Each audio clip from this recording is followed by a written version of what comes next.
We are learning more about the lead up to Boeing's decision to temporarily halt production of its 737 MAX plane. Phil LeBeau joins us right now with more on a phone call that Boeing CEO Dennis Muilenburg received over the weekend. Phil.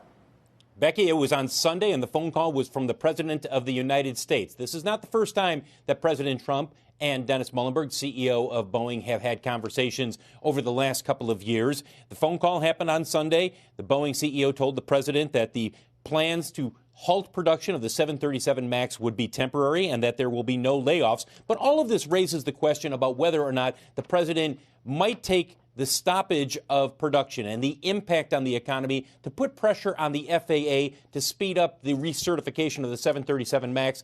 Let me remind you what the head of the FAA told us just last week when we put that question to him.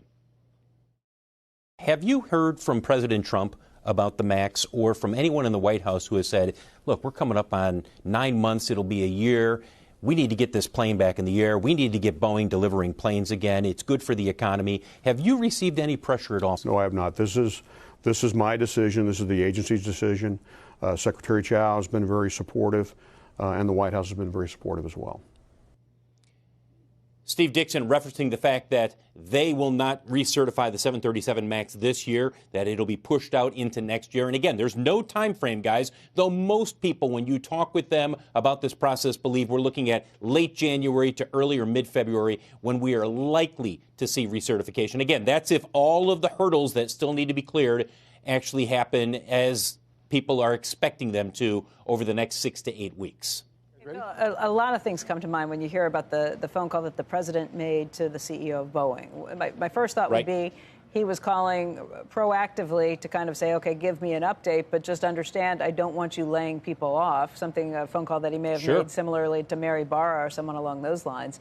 Do you think any of that phone call and the pressures that may have been placed on Boeing had any impact on their decision to, A, go ahead and halt production but not lay anyone off right now?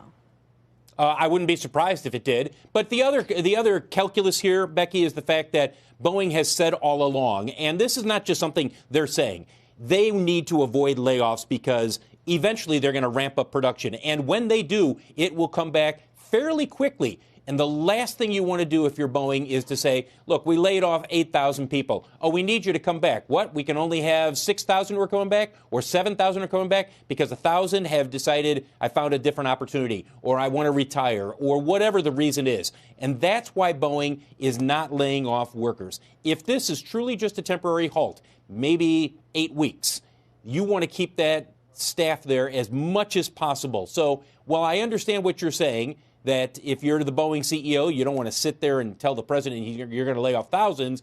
On the other hand, it really is smart business for Boeing. It's not just something they're saying. They do not want the production system to be too upset as they're going through this process. You are only as strong as the weakest link in your supply chain. And they have suppliers who will also be in dire need of maybe some potential help along the way, because if they lay off their workers, it's going to be the same sort of situation. Which is why Boeing has said, as much as they can, they are going to be working with their suppliers, helping their suppliers. Now, they haven't said how that help will come along, whether it's financial, in what way they're trying to help those suppliers, but that's a huge concern for Boeing.